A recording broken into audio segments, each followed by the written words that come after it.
Welcome back to Movies on the Brain. I'm Jason, and today we're diving into the cult classic that has been shaking up the monster movie scene since the 90s, Tremors. Directed by Ron Underwood and starring the iconic Kevin Bacon, this film brings the perfect blend of comedy, horror, and action. Now, you warned, this is a spoiler review, so if you haven't seen Tremors, grab some popcorn, watch the movie, and then come back here to join the discussion. Now let's head to Perfection, Nevada, and uncover what makes Tremors a must-see monster flick. Stay tuned. Tremors opened in theaters on January 19th, 1990 with a budget of from anywhere from $6.4 million to $10 million. During its 4-week theatrical run, it earned $16.6 million.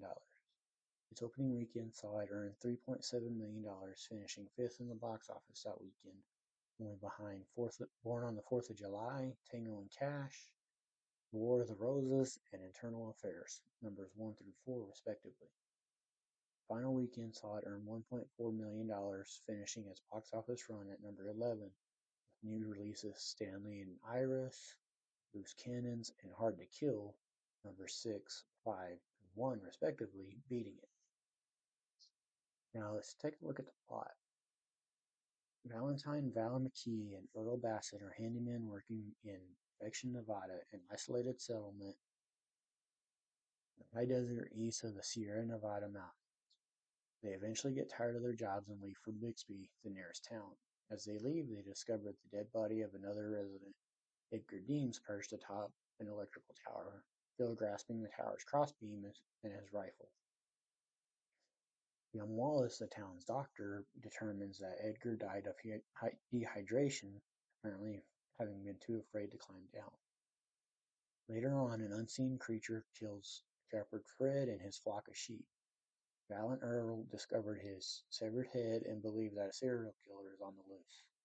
Two construction workers ignore Val and Earl's warning and are killed by the same creature, causing a rock slide. Val and Earl try to find help after warning the residents, but the phone lines are dead, and that the rock slide has blocked the only road out of town. Out of sight, a snake-like creature wraps itself around their truck's rear axle, but is torn apart when Val stomps on the accelerator and drives away, and is discovered when they return to town. Val and Earl borrow horses to ride to Bixby for help. They come upon Wallace and his wife's buried station wagon near their trailer, but the couple is missing, having been killed the previous night.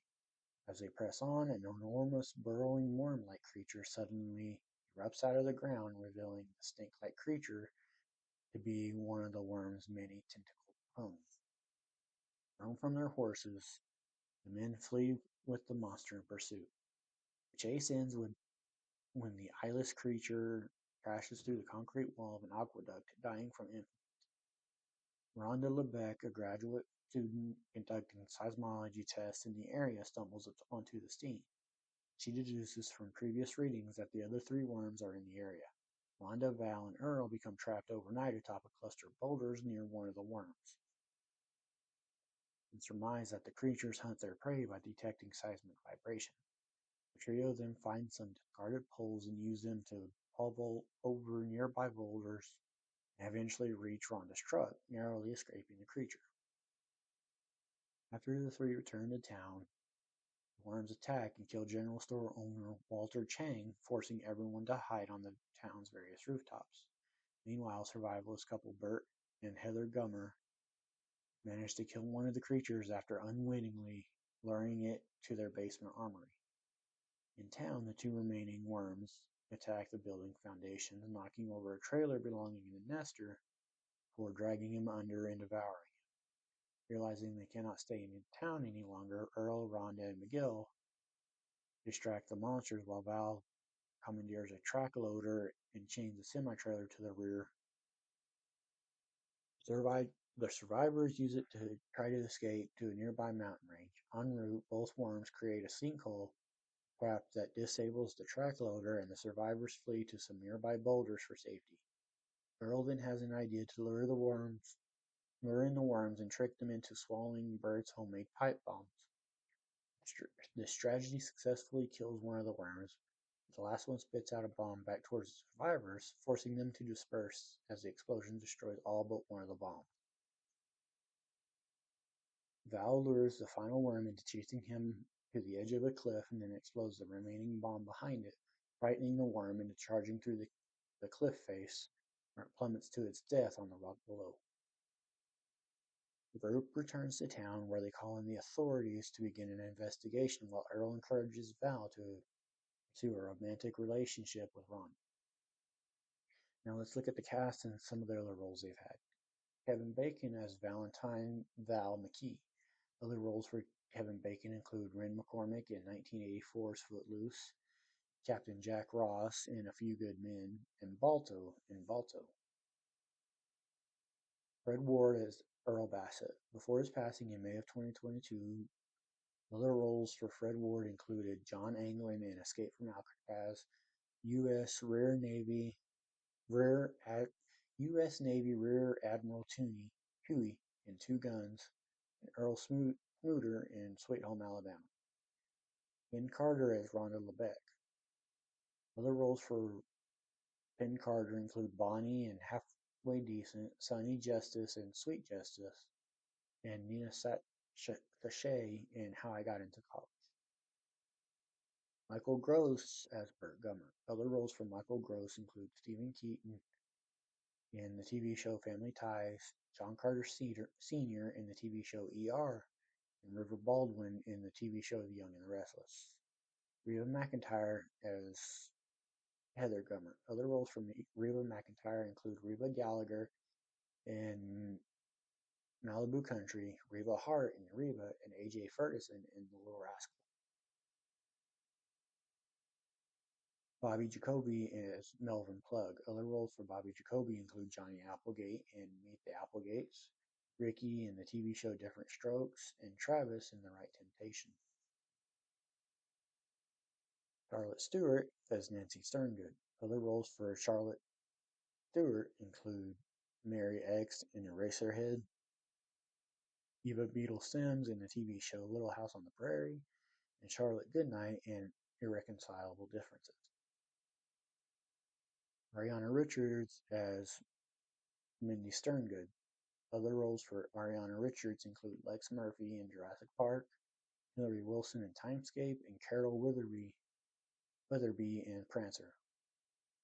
Tony Gennaro as Miguel. Other roles for Terry Gennaro include Mr. Caballero in La Bamba, Tito in Phenomenon, and Hector in Final Analysis. Richard Marcus as Nestor Cunningham. Other roles for Richard Marcus include Ralph in the TV show St. Elsewhere, Dr. William Raines in the TV show The Pretender, and Harry Pringle in Deadly Friends. Victor Wong as Walter Chang. Before his passing in September 2001, other roles for Victor Wong include Egg Chun in Big Trouble in Little China, Grandpa Mori in Three Ninjas, and Mban in 7 Years in Tibet.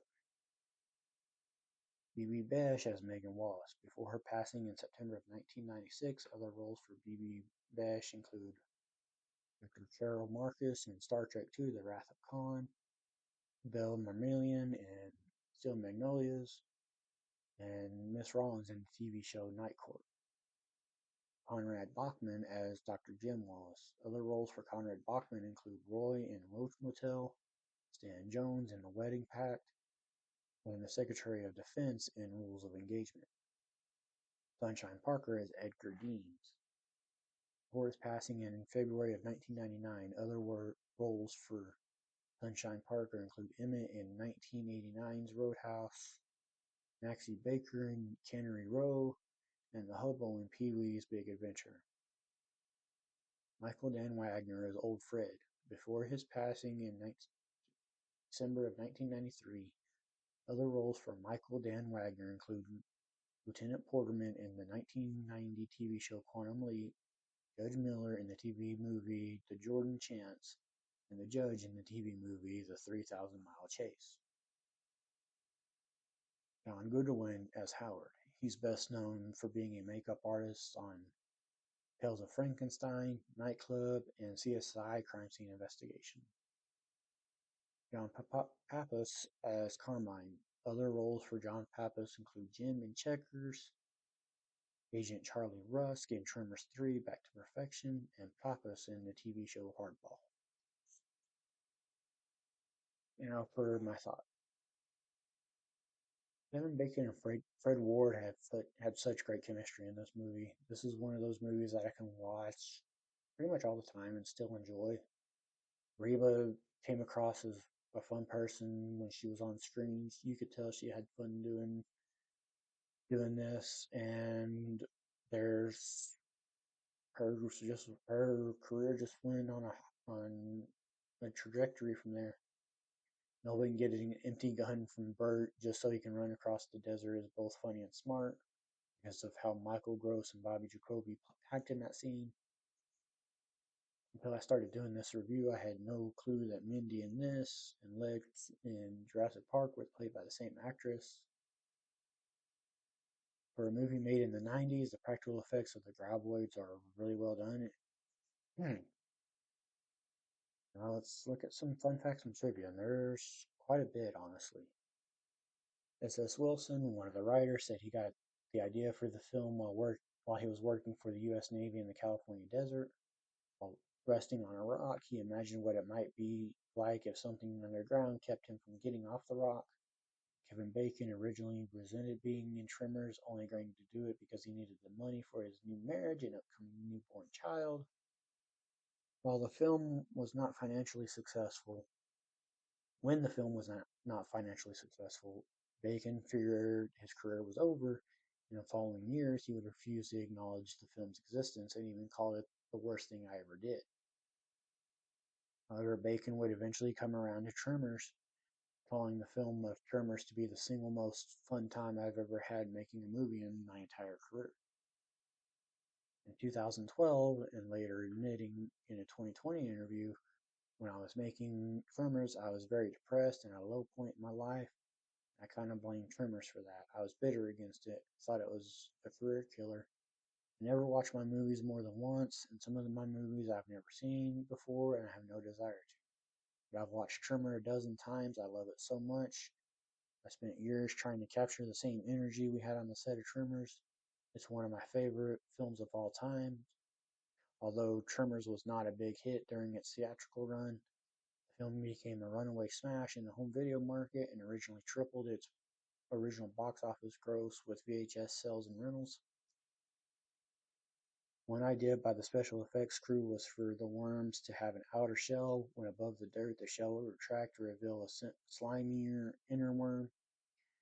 However, many production members started to giggle at the phallic resemblance it had with a foreskin, so this was changed to a big worm sprouting several smaller worms from its mouth. The scene in which Rhonda had to get out of Regine to escape the graboid about to eat her. Ben Carter intentionally didn't rehearse the scene. That way, the response she gives to having to undress in front of Kevin Bacon in less than 5 seconds was authentic.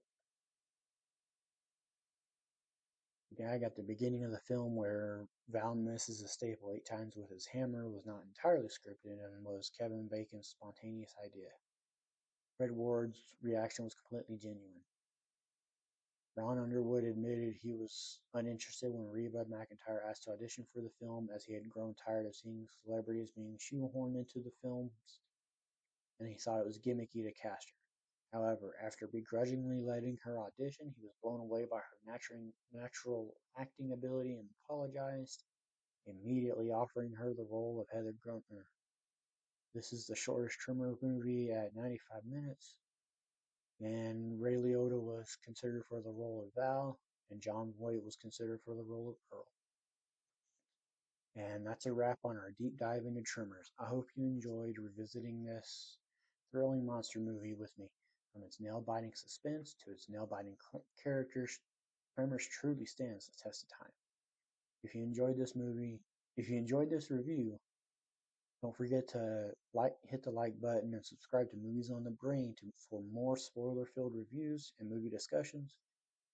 Share your thoughts on Tremors in the comments below. I'd love to hear your favorite moments and what you think of those underground graboids.